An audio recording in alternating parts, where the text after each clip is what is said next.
یہ تمہارے مددگار نہیں ہے بلکہ اللہ تمہارا مددگار ہے اور وہ سب سے بہتر مددگار ہے۔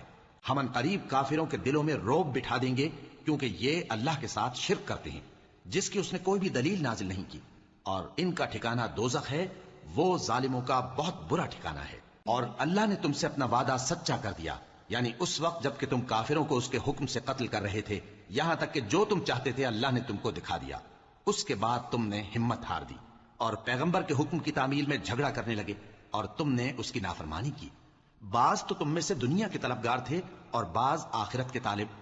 اس وقت اللہ نے تم کو ان کے سامنے سے ہٹا دیا تاکہ تمہاری آزمائش کرے، اور اس نے تمہارا قصور معاف کر دیا، اور اللہ مومنوں پر بڑا فضل کرنے والا ہے۔ وہ وقت بھی یاد کرنے کی لائق ہے جب تم لوگ دور بھاگے جاتے تھے اور کسی کو پیچھے پھر کر نہیں دیکھتے تھے، اور رسول اللہ صلی اللہ علیہ وآلہ وسلم تم کو تمہارے پیچھے کھڑے بلا رہے تھے، تو اللہ نے تم کو غم پر غم پہنچایا۔